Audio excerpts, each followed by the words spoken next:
Before we proceed to the message of the Lord, I would like to ask everyone, tayo po'y yumuko at manalangin.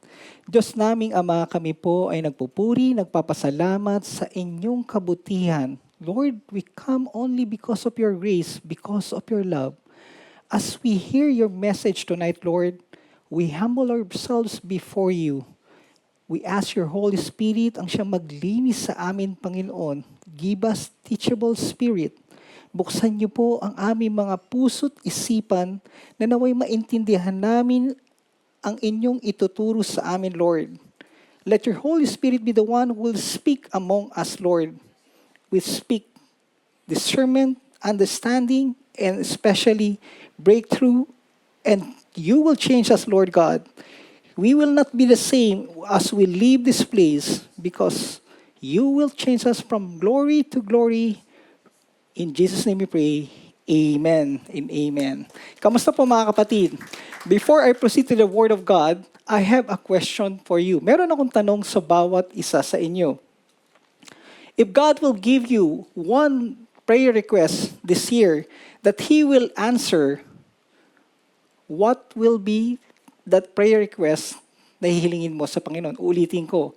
Kung bibigyan ka ng Diyos ng isang panalangin na siguradong sasagutin niya ngayong taon, ano ang hihilingin mo sa Kanya? Marami siguro sa atin na magsasabi o maghihiling sa Panginoon, Lord, dagdagan mo ang income ko. O Lord, bigyan mo ako ng mas magandang trabaho.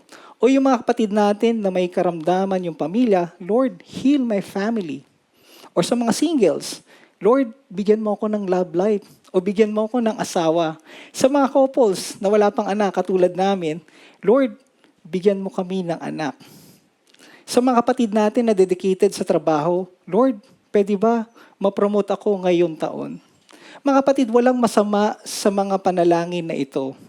Pero alam nyo ba na may isang bagay na mas importante sa Diyos kaysa sa comfort natin? Mas importante kaysa sa promotion? Mas mahalaga kaysa sa breakthrough? Ano yon, Pastor Roy? Iyon po ang transformation. Amen? Because, ano po ba ang greatest goal ng Panginoon sa buhay natin? Mga kapatid, God's greatest goal sa buhay natin is not to simply to make our life better. His greatest goal sa bawat isa sa atin is to make you and me to become Christ, more like Christ. Amen po ba?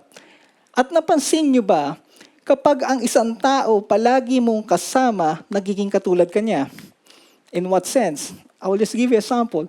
Kapag puro cyclist ang kasama mo, katulad ko, bigla na lang naisip mo, parang gusto ko nang bumili ng bagong bike. Kapag puro K-drama ang pinapanood mo, pati expressions mo nagbabago. Tama? Kapag puro reklamo ang naririnig mo, nagiging reklamador ka. Kapag puro social media comparison, nagiging insecure ka. Bakit? Because life has a simple principle. What you constantly behold eventually shapes you. Kung ano ang lagi mong tinitingnan, iyon ang unti-unti mong nagiging ikaw.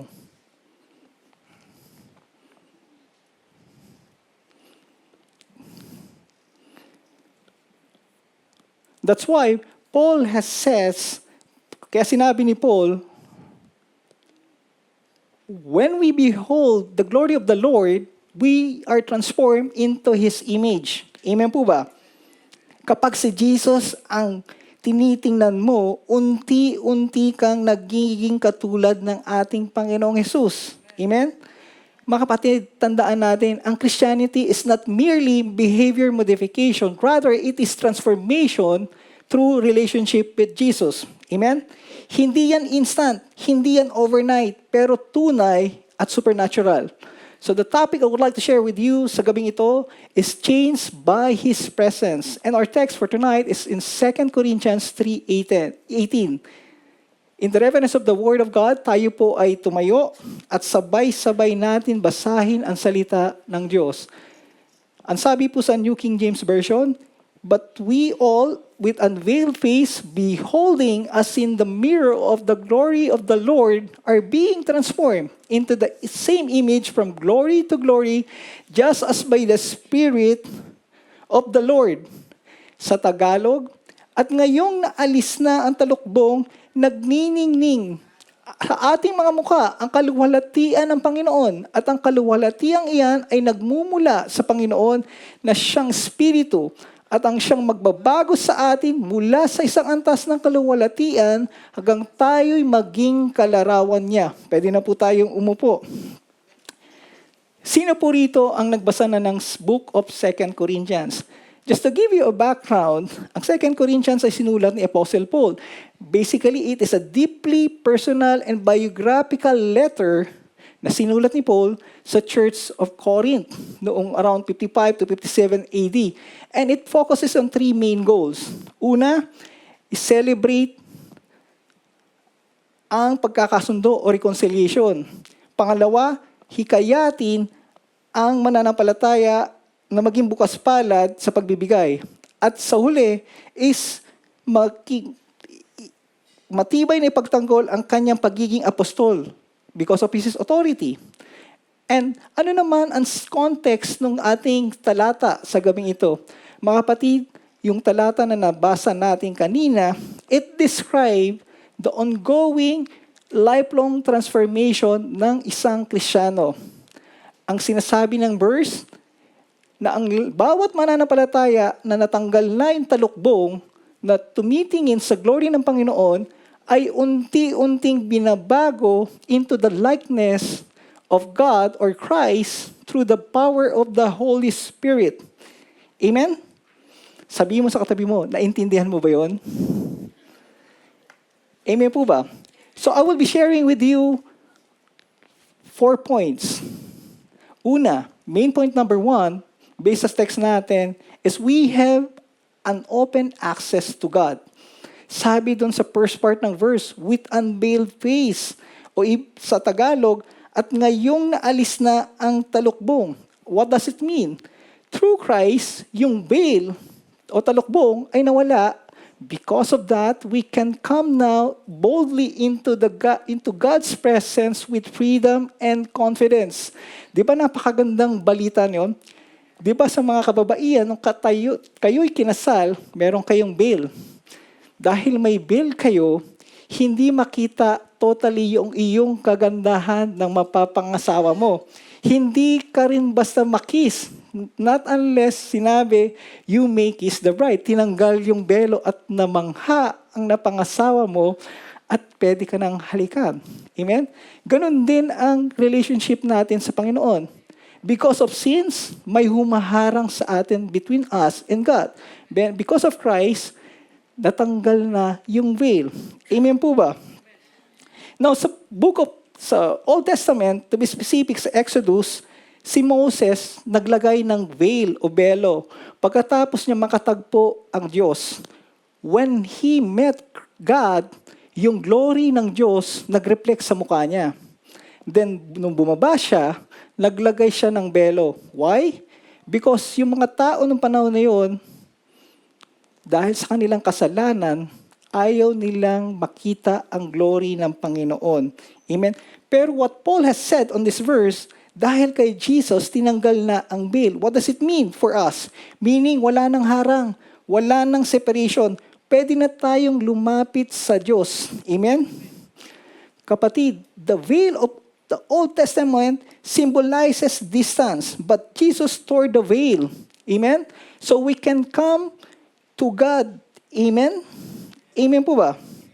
Kapatid, tandaan mo, God does not want a hidden relationship, but what He wants is an open fellowship with you and me. Ibig sabihin, pwede mo siyang kausapin, hindi lang pag masaya ka, kundi even pag may problema ka, pag hindi okay ang feeling mo, you can speak to Him. Amen po ba?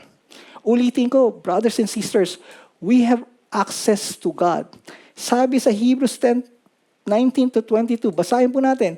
Therefore, brethren, having boldness to enter the holiest, the blood of Jesus, and by a new and living way which He consecrated for us through the veil that is His flesh, and having a high priest over the house of God, let us draw near with a true heart in full assurance of faith, and having our hearts sprinkled from unveiled conscience and our bodies washed with pure water. Sa Tagalog, kaya nga mga kapatid, tayo'y malaya nang makakapasok sa dakilang kabanal-banalan dahil sa dugo ni Jesus. Binuksan niya sa atin ang isang bago at buhay na daang naglalagos hanggang sa kabilang ng tabing. At ang tabing na ito'y ang kanyang katawan. Tayo ay may isang pinakapunong pari na namamahala sa sambahayan ng Diyos. Kaya't lumapit tayo sa Diyos na may pusong tapat at may matibay na pananampalataya sa Kanya.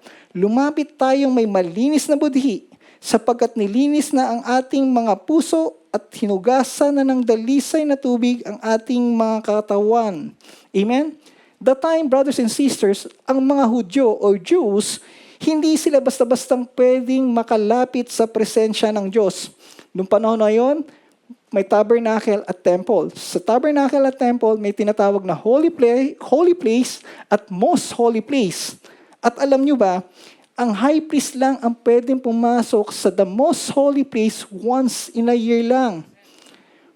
Pero nang namatay si Jesus, nabasag yung humihiwalay sa the most holy place. And what does it symbolizes? Binuksan ni Jesus ang daan papunta sa Diyos Ama. Amen po ba? Now, sino po rito ang walang phone? Lahat po tayo may phone. Yung mga phones natin, ang daming features, ang daming function. Napaka-high-tech na ng mga phone. Pero kahit gaano kaganda yung phone mo, kahit gaano ka-latest yan, pag nakalock, hindi mo siya ma-access yung function ng phone mo. Tama po ba? At marami rin namang believers na ligtas or saved but spiritually lack. In what sense? Because of unforgiveness, shame, compromise, and fear, nakalak yung kanilang spiritual. Hindi nila ma-access fully yung relationship nila sa Diyos. At hindi nila ma-fully access ang blessings ng Panginoon. Tanungin mo yung katabi mo, ikaw ba yan? Kapatid, tandaan natin, brothers and sisters, Jesus did not die merely to improve access to God. He opened the way completely. Amen? Sabi ko nga kanina, dahil kay Jesus, nabuksan na yung veil. Sabi sa 2 Corinthians 3:16, 2 verses before 18, syempre, sabi po rito, nevertheless, when one turns to the Lord, the veil is taken away. Now the Lord is the Spirit, and where the Spirit of the Lord is, there is liberty. Sa ibang version, there is freedom. Sa Tagalog, ngunit kapag lumapit ang tao sa Panginoon, naaalis ang talukbong. Ang Panginoong binanggit dito ay ang Espiritu, at ang Espiritu ng Panginoon ang nagbibigay sa atin ng kalayaan. Ano ibig sabihin nito, brothers and sisters? Before transformation comes revelation. Ibig sabihin, kailangan muna natin makita si Jesus bago tayo makapagbago at maging katulad niya. Amen? Kapag bumaling tayo kay Jesus, ang lumilinaw ang spiritual vision natin. Amen? Sino rito yung internet access mo is nakasalalay sa Wi-Fi connection? Paano kung nanonood ka ng YouTube or you are in a video call or naglalaro ka ng games, online games, biglang nawala ang Wi-Fi. Yung YouTube, magbabuffer. Yung video call, mapuputol. At yung online games mo, maglalag.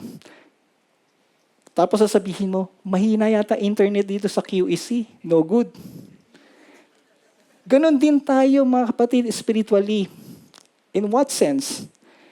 Marami ang nagtatanong, Lord, bakit parang walang joy? Lord, bakit parang ang dry ng buhay ko? Kapatid, hindi power ni God ang problema. Ano ang problema? Yung connection mo sa Panginoon. Tandaan mo, brothers, tandaan nyo mga kapatid, Kapag connected ka kay God, may strength. Kapag disconnected ka, mabilis kang madrain. Now, tanungin natin ang ating mga sarili. Ano ba ang bail o belo sa buhay ko ngayon? Maaring yung iba, yung pride. Yung iba, they're doing secret sin. Or other people, they compromise. Or other people, there is unforgiveness.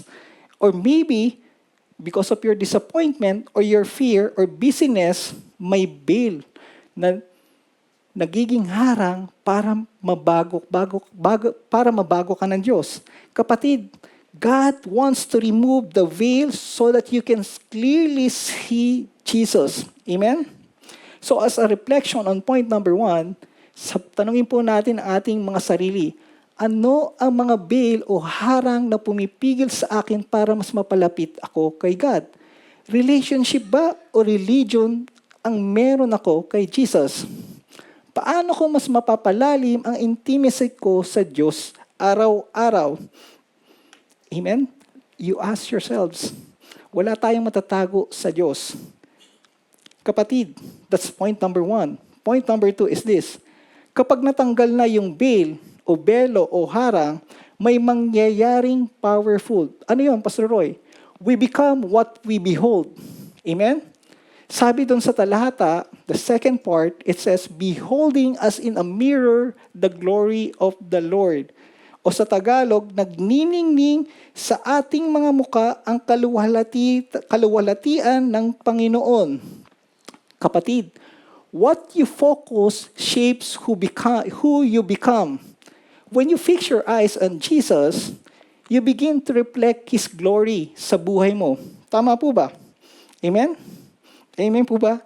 Tandaan mo, ang focus ng transformation is not self-improvement. It is about Christ. Amen po ba? Mga kapatid, ang buhay ng Kristiyano is not being or trying harder or becoming a better person or fixing ourselves. Rather, it is looking and focusing more on Jesus. Amen po ba? Kapatid, tandaan mo, what captures your attention shapes your direction.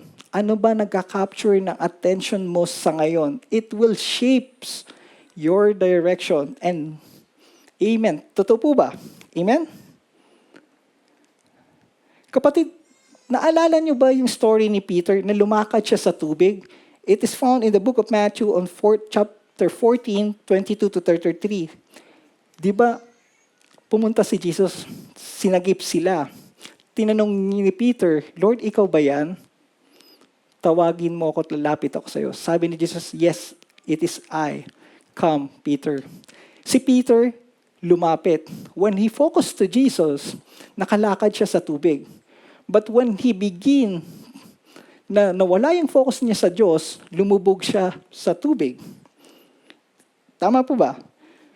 So kapatid, how it relates to us? Kapatid, what you focus on affects whether you walk in faith or sink in fear. Amen? Tandaan mo, si Peter lumubog hindi dahil nawala ang kapangyarihan ni Jesus, but because Peter lost focus on Jesus. Amen? Sino rito mahilig sa photography? Ang mga camera, lalo na yung mga high-tech, kahit kaano kamahal yan, meron tinatawag na focus priority. What does it mean? A camera focuses first before it captures an image. Hindi siya magka-capture ng image not unless na-focus niya doon sa subject. Now, ano relationship nito sa atin? Whatever fills your eyes eventually fills your heart. Amen? Kung ano ang lagi mong tinitingnan, iyon ang unti-unting nagiging identity mo. So if you constantly behold or focus on fear, your anxiety grows. So if you focus or behold lust, your impurity grows. If you focus on bitterness or you constantly behold on bitterness, yung anger mo lalago. But if you behold Christ or you focus on Christ, magiging katulad ka ni Kristo. Amen po ba? So kapatid, ulitin ko, whatever dominates your attention eventually shapes your identity. So ano ba kumukuha ng attention mo ngayon? It's a reminder, it will shape your identity. Amen? Ano ba ang pinakamahalagang habulin natin sa buhay? O what is the most important thing that we need to pursue? Yung iba sabihin, syempre career, syempre achievements, or syempre mas magandang buhay. Pero ano ang sinabi ni King David? On Psalm 27:4, ang sabi ni King David, "One thing I have desired of the Lord, that will I seek, that I may dwell in the house of the Lord all the days of my life, to behold the beauty of the Lord and to inquire in His temple." Napakaganda. Si David is hari na siya nung panahon na yon. May kapangyarihan, may kayamanan, may posisyon. Pero ano yung sinabi niya? One thing I desire.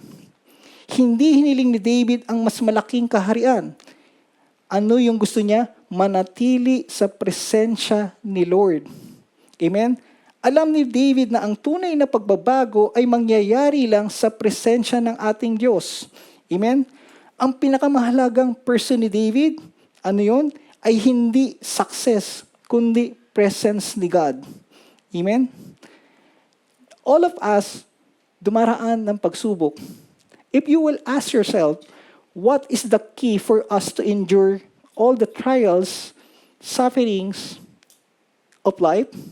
Sabi sa Hebrews 12:2, ang susi para tayo makapag-endure is we need to focus to Jesus. Amen? Sabi po rito, looking unto Jesus, the author and the finisher of our faith, who for the joy that was set before Him endured the cross, despising the shame, and has sat down at the right hand of the throne of God. Amen? Sabi ng writer ng Hebrews, we need to fix our eyes on Jesus. Amen? Parang runner sa race. Meron bang tumatakbo na ang focus niya sa kanan o sa kaliwa? Wala. He focused on the finish line. Ganun din dapat tayo mga kapatid. Dapat focus natin kay Jesus. Why? Kasi pag tumingin ka sa crowd, madidistract ka. Pag tumingin ka sa problema mo, panghihinaan ka. Kapatid, focus determines your endurance. Saan ka nakafocus? That will help you to endure or manghina. Amen? Kapag si Jesus ang focus mo, may lakas kang magpatuloy. Amen? Paano ba nagsisimula ang pagbabago? If you receive Christ as your Lord and Savior, ang sabi ng salita ng Diyos, you become a new creation. Sapat na ba yun? Ang sabi sa Romans 12:2, and do not be conformed to this world, but be transformed by the renewing of your mind, that you may prove what is the good, acceptable, and perfect will of God. Sa Tagalog, huwag kayong makiayon sa takbo ng mundong ito. Mag-iba kayo sa pamamagitan ng pagbabago ng inyong pag-iisip upang maunawaan ninyo ang kalooban ng Diyos, kung ano ang mabuti, kalugod-lugod at ganap na kalooban niya. Sinabi ni Paul, brothers and sisters, it is very clear, be transformed by the renewing of our mind. Ang transformation ay nagsisimula sa pag-iisip at sa pagtingin natin kay Christ. Amen? Hindi, minsan kasi ganito ang buhay. Pag hindi gustong, just to give example, nagtrabaho ka, sabi mo, maganda yung company. Merong hindi magandang ugali na kaopisina. Hindi maganda environment. Alis ka, lumipat ka. Or lumipat ka sa isang bahay. Hindi mo nagustuhan yung environment, lumipat ka. Minsan, ginagawa natin, para mabago, sa tingin natin, para mabago tayo, kailangan mabago environment. Pero, kabaliktaran ang sinasabi ng salita ng Diyos. Amen po ba? Hindi, basahin natin, hindi binabago ni God ang buhay sa pamamagitan sa pagbabago ng address, kundi sa pagbabago ng isip. Amen po ba? Kapatid, how do you behold Jesus? Paano ka ba tumititig sa Panginoon? Kung sinabi ni Pastor Roy, what we behold, we become. So how do we behold Jesus? Through His Word. Kamusta po ang ating mga devotion? When was the last time that you study, meditate the Word of God? Sabi ng salita ng Diyos, we need to hear, we need to read, we need to study, meditate the Word of God day and night, and we need to memorize the Word of God. When we do that, we behold Christ. When we do it constantly, binabago tayo ng salita ng Diyos. Amen? Another thing, how do we behold Jesus? Through prayer. Do you know that prayer is enforcing the will of God? Paano mangyayari ang will ni God sa iyo kung hindi ka nananalangin? Ang panalangin ay parang oxygen ng spiritual life mo. Kung tanggalin ang oxygen sa buhay mo, mabubuhay ka ba? Manghihina ka at mamamatay. Amen? Through worship, brothers and sisters, as mga anak ng Diyos, we are called to worship God in spirit and in truth. Amen po ba? Through obedience, when we hear something from the Lord, we need to obey kung gusto natin matransform. That's the way we behold Jesus. Through fellowship with believers, you cannot live alone. You are not an island. You need someone to guide you through the walk. Amen? Is there anyone here na hindi pa part ng cell group? You need to be a part of cell group because that is the will of God. That is how you behold Jesus. Amen? Kapatid, this is the reality. You can not consistently look at Jesus and remain the same.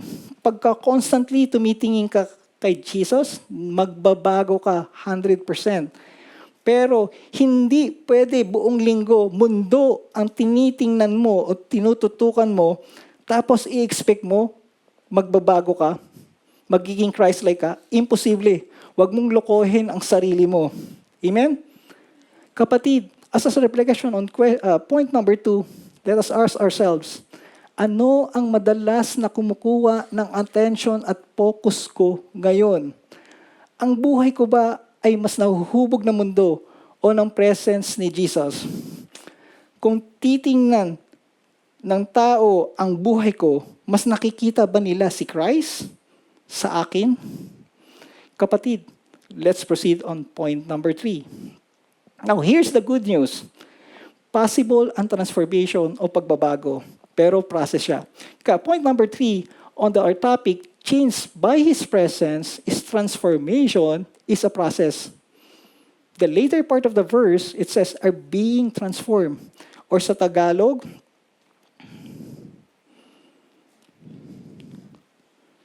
ay ang siyang magbabago sa atin. Sabihin mo sa katabi mo, God is not finished with you yet. Amen. Hindi pa tapos ang Diyos sa'yo. Kapatid, ang transformation, it will take time. But every small step of obedience leads to a lasting change. Amen? Amen po ba? Ibig sabihin, ang pagbabago ay patuloy. Amen? The word transform is where we get the word metamorphosis. Ang metamorphosis, ibig sabihin, refers to a profound transformative process of personal growth, self-realization, and identity evolution. It goes beyond a simple change.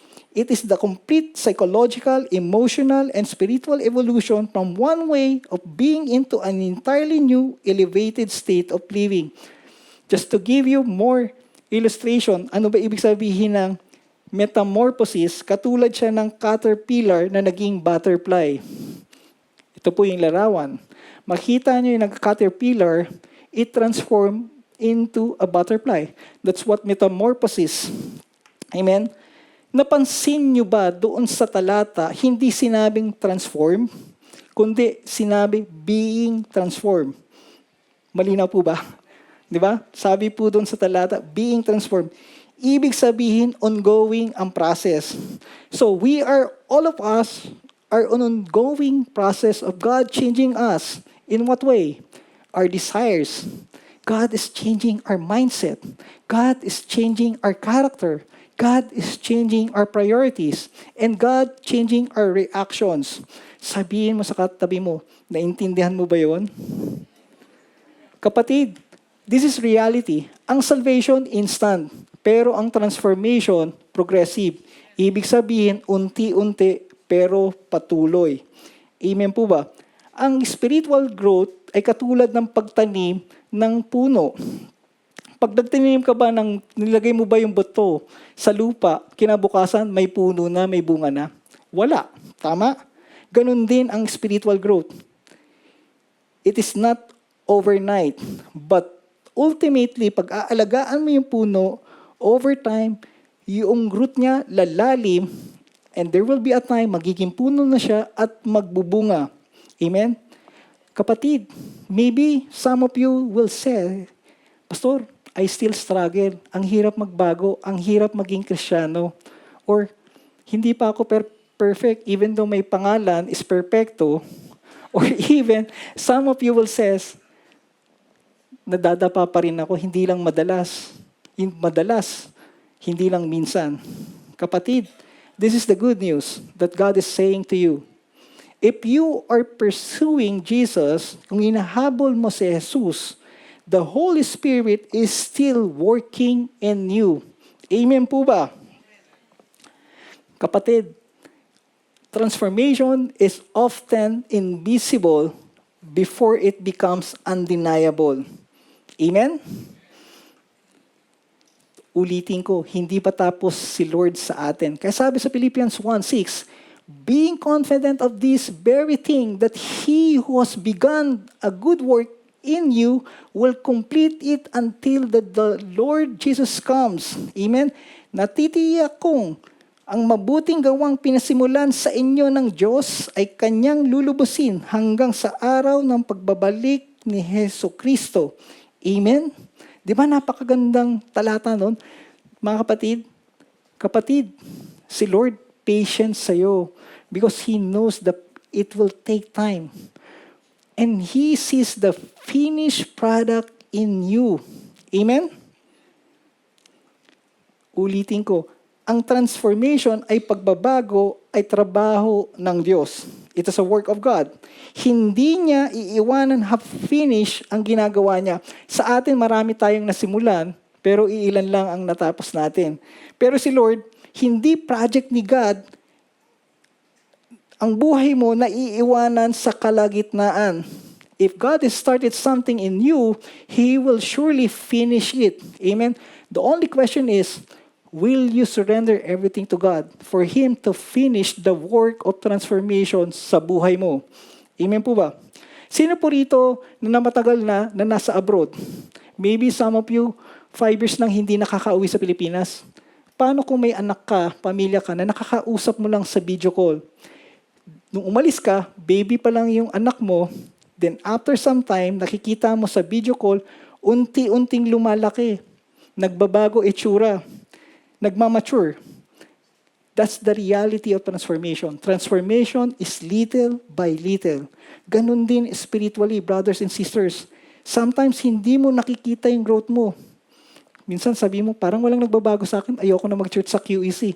Kapatid, over time, if you continue surrendering your life, people will notice in you, mas patient ka na. Dati, wala kang patience, mainipin ka. Katulad ko. Now, after some time, mas prayerful ka na. And eventually, after some time, people will notice Christ-like ka na. Amen? Amen po ba? Alam nyo ba na mula pa sa simula, plano na ng God na lahat ng tatanggap sa kanyang anak ay magiging katulad niya? Amen? And it is found on Romans 8:29. Basahin po natin. For whom He foreknew, He also predestined to be conformed to the image of His Son, that He might be the firstborn among many brethren. Sapagkat sa simula pa alam na ng Diyos kung sino ang magiging Kanya, at ang mga ito'y pinili niya upang maging tulad ng Kanyang anak. Amen? Sa gayon, Ang anak ay nagiging panganay sa lahat ng maraming magkakapatid. Brothers and sisters, the ultimate goal of God, ulitin ko, hindi lang success, comfort, prosperity. Ang goal niya sa bawat buhay ng bawat isa sa atin ay maging katulad tayo ni Jesus. In our character, in our attitudes, the way we love, the way we obey, and our lifestyle. Amen? Hindi instant ang pagiging matured Christian. Process siya. Minsan may masakit. Why? During growth process, merong stretching. Masakit mag-stretch. Tama po ba? Subukan mo mag-split. Di ba masakit? May pruning, may tinatanggal, katulad ng halaman. Para bumunga, may pruning, may tinatanggal. Amen? May training. Hindi overnight ang pagiging matured Christians. Naalala niyo ba yung kwento ni Joseph in the book of Genesis 37 to 50? Si Joseph, naka-receive ng panaginip or dream sa Panginoon. But transformation happens through process. Before God elevated Joseph publicly, he's been transformed privately. Ano ibig ko sabihin? Yung panaginip, you know how long it takes for him na maging totoo yung panaginip niya? Sabi ng mga Bible scholar, it took 14 years ang process. During the process, trinaydor siya ng mga kapatid niya. Binenta siya. Naging alipin siya. Nakulong siya. Siguro minsan iniisip niya, Lord, bakit ang tagal? May pag-asa pa bang mangyari yung panaginip na binigay mo sa akin? Pero habang naghihintay si Joseph, hinahanda na pala siya ni God. It took 14 years, ulitin ko, upang masakatuparan yung panaginip na binigay sa kanya ng Diyos. Kapatid, what is the lesson that we can learn from Joseph? God develops maturity before releasing you to your destiny. Amen? Amen po ba? The pit in prison were not interruptions to Joseph's destiny. They were part of the transformation. Amen? Minsan, may masakit tayong pinagdaraanan. Sabihin mo, Lord, kala ko ba mahal mo ko? Bakit pinagdaraanan ko to? You will realize the reason behind it pagka nakalagpas ka na sa masasakit na part ng proseso. Katulad ni Joseph, it took 14 years. What about you? I don't know how, but God is working in us. We need to be patient, brothers and sisters. So as a reflection on point number 3, basahin po natin. May patience ba ako sa proseso ng pagbabago na ginagawa ni God sa akin? Paano ginagamit ni God ang current season ko para hubugin ang karakter ko? Nakikita ko ba ang unti-unting pagbabago ni God sa buhay ko? The final truth on our topic, changed by His presence, is this. Sino ba ang nagbabago sa atin? Si pastor ba? Ang QEC ba? Cell group leader mo ba? Point number 4 on our topic, changed by His presence, it is the Holy Spirit that transforms us.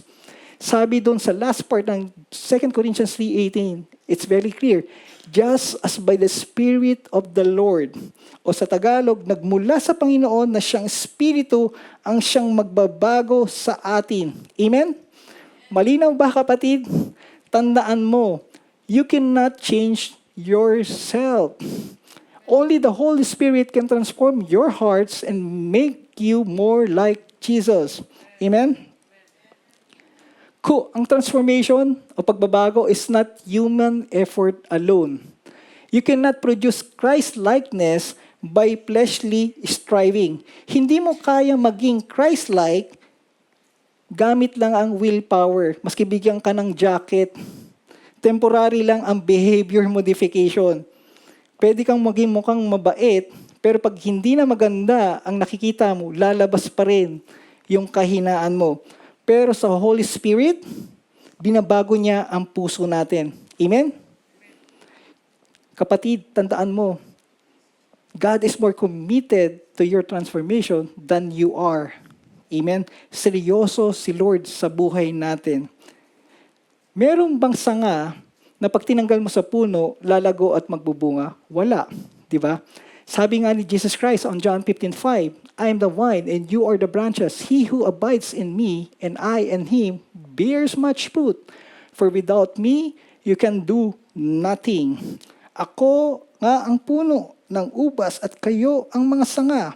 Ang nananatili sa akin at ako sa kanya, ang siyang nagbubunga ng sagana, sapagkat wala kayong magagawa kung kayo'y hiwalay sa akin. Amen? Hindi natin kayang magbunga sa sarili nating lakas. Amen?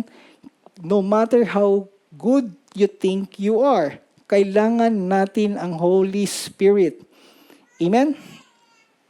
Kapatid, ang Christian life is not self-powered, kundi spirit-powered. Amen? Amen po ba?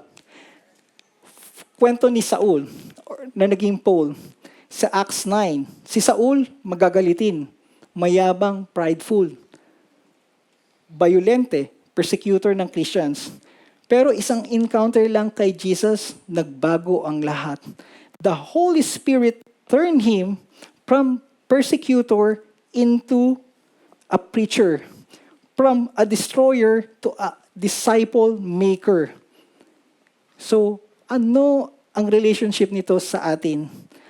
Tandaan mo, no life is too broken for transformation. Walang imposible sa Diyos sa pagbabago. Amen? Kung nabago ni God si Saul, kaya rin ng Diyos na baguhin ka, kapatid.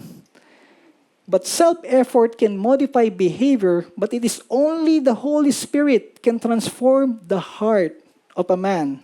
Amen? Paano ba makikita na ang isang tao ay mapapagbabago? Nakikita ba ito pag iba ka ng manamit? Iba na yung hairstyle mo? Mukha ka ng yayamanin? Dati, mukha kang dugyutin? Kapatid, ang sabi ng Galatians 5:22-23, makikita ang transformation, totoong transformation sa character. Basahin po natin. But the fruit of the Spirit is love, joy, peace, long-suffering, kindness, goodness, faithfulness, gentleness, self-control. Against such, there is no law.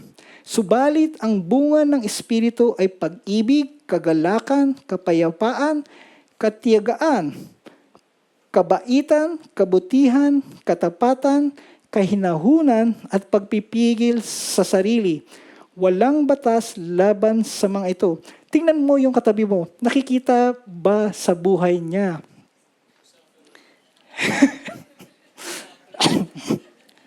Kapatid, ano mapapansin nyo dun sa verse? Hindi tinawag na fruits. Singular siya, fruit. Ibig sabihin, iisang bunga na gawa ng Holy Spirit, pero maraming characters yung fruit. Tama po ba? Therefore, the true transformation ay makikita sa character. Amen? Amen po ba? Ang ebidensya ng Holy Spirit, hindi lang goosebumps sa worship, kundi transform character. Kala mo pagka may goosebumps ka during worship, binabago ka na ni Christ? No, it's not. It's more than that, brothers and sisters. Makikita mo kung talagang may pagbabago ka is kung may nakikita na sa buhay mo yung fruit of the Spirit. Amen? Aside, when we accept Christ as our Lord and Savior, we become a new creation. Tama? And more than that, sabi po sa Ezekiel 36:26-27, binigyan tayo ng Diyos ng bagong puso at bagong espiritu. I will give you a new heart and put a new spirit within you. I will take the heart of stone out of your flesh and give you a heart of flesh. I will put my spirit within you and cause you to walk in my statutes. Amen? And you will keep my judgment and do them. Praise God. Amen? Sa Tagalog, bibigyan ko kayo ng bagong puso at bagong espiritu. Ang masuwayin yung puso ay gagawin kong pusong masunurin. Bibigyan ko kayo ng aking espiritu upang makalakad kayo ayon sa aking tuntunin at masunod ninyong mabuti ang aking mga utos. Amen? Kapatid, Hindi lang inaayos ni God ang behavior mo, binabago niya ang puso mo. Amen? Kapatid, hindi lang gusto ni God na i-manage lang ang kasalanan mo. Ano ang gusto niya? Gusto niyang baguhin ang puso mo. Amen? Imagine niyo mga kapatid, pinamanahan ka ng pera at isang lumang bahay na napakalaki. Dahil may pera ka, sabi mo, gusto kong maging baguhin, renovate tong namana kong bahay. I will get the best contractor. Tumawag ka ng contractor, sabi mo, I want to have a modern, contemporary house. Sosyal. Sabi mo, ayusin mo lahat. Gusto ko modern, contemporary. Okay ba?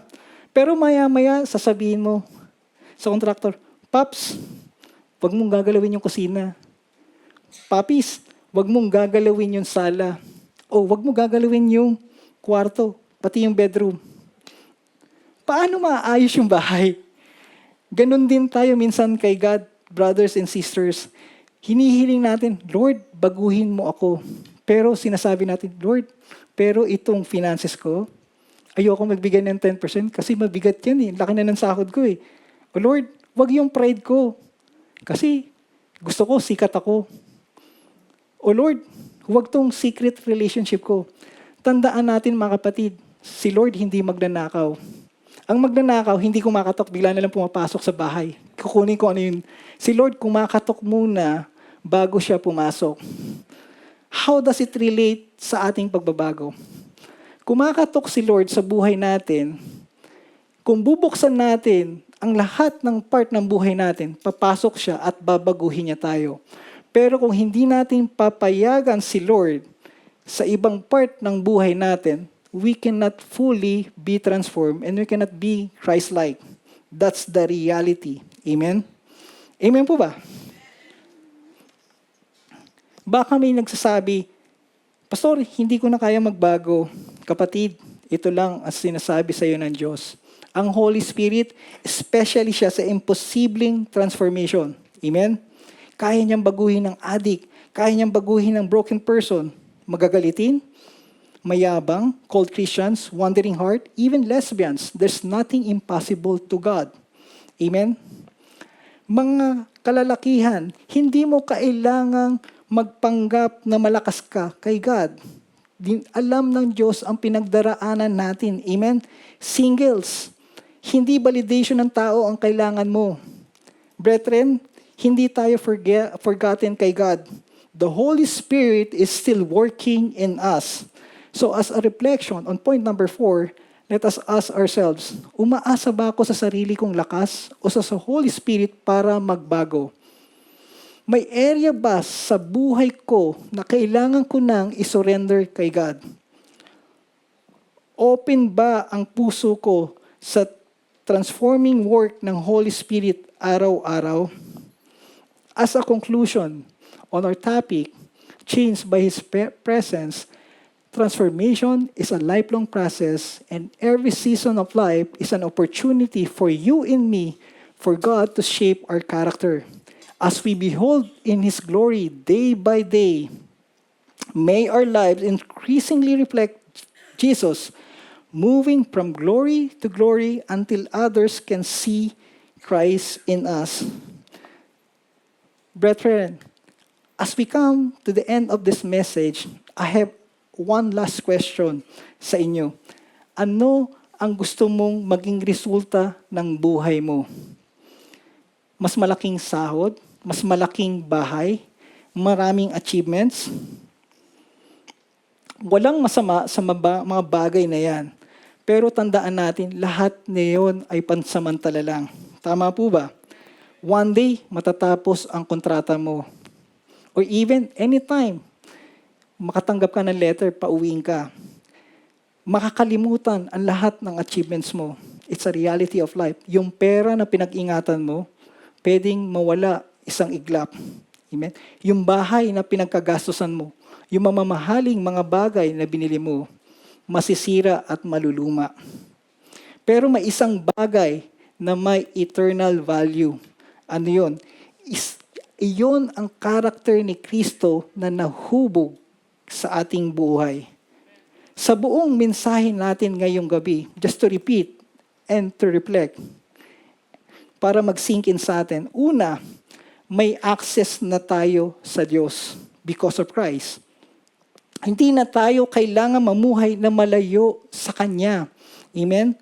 Binuksan na ni Jesus ang daan, ang access, that we can come wherever we are because of Christ. Pangalawa, kung ano ang lagi nating tinitingnan, iyon ang unti-unti na nagiging tayo. Kung si Jesus ang focus natin, unti-unti tayong magiging katulad niya. Amen? Pangatlo, kung ano ang lagi mong tinitingnan, ang transformation ay process o proseso. Hindi overnight, hindi instant. Pero araw-araw, every time that you surrender to God, God is doing something that you are not seeing. And you will be surprised. One day, sabi mo, paano ko bumait? Paano akong naging ganito? What happened, my friend? God is working in you. Amen? Pang-apat, ang Holy Spirit ang nagbabago sa atin. Hindi ito tungkol sa sariling lakas. Hindi ito tungkol sa self-improvement. Ito ay tungkol sa surrendering our lives to the Holy Spirit. Brothers and sisters, huwag mong sayangin ang season na ito. Hindi ka dinala ni God sa Qatar para kumita lang ng pera. Dinala ka niya to a specific place para maging ilaw at asin sa lugar na yon. Amen? Mga singles, habang naghihintay ka ng tamang tao, hayaan mong ihanda ka muna ni God. Because God is more interested into your character rather than your relationship status. Mga kabataan or youth, huwag mong hayaang social media ang mag-shape ng identity mo. It should be Christ ang maging modelo ng buhay mo. For men's, ang pinakamagandang legacy na maipapamana mo sa family mo ay hindi pera, kundi isang buhay na nagpapakita ng karakter ni Kristo. Church, ang goal ng Christian life ay hindi lamang palaman kung sino si Jesus, kundi maging katulad tayo ni Jesus. Amen? Kaya bago tayo manalangin, bago natin matapos ang worship natin sa gabing ito, let us ask ourselves, let us be honest before God. May bail pa ba ako? May bail pa ba sa buhay ko? Si Jesus pa rin ba ang focus ko? Nagpapabago ba ako sa Holy Spirit? We cannot compare ourselves to other people, but let us compare ourselves now. At tingnan natin, mas Christ-like na ba ako ngayon compared a year before? Because, brothers and sisters, one day, people may not remember what you own and even what you have achieved. But maybe, this be their testimony about us. Na kapag nakita ko ang buhay niya, si Clint, may nakita akong Jesus. May grace, may humility, may pagmamahal, may kabutihan, may character ni Kristo. Church, tandaan natin, kung ano ang lagi mong tinitingnan, iyon ang unti-unting magiging ikaw. Kaya patuloy natin tingnan at mag-focus kay Jesus. Amen? Patuloy tayong lumapit sa Kanya. Patuloy tayong magpasakop at magpabago sa Holy Spirit. At araw-araw, makikita natin ang ginagawa ng Diyos sa ating buhay.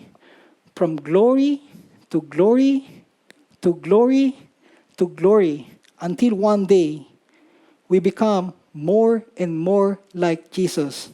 To God be all the glory. Amen.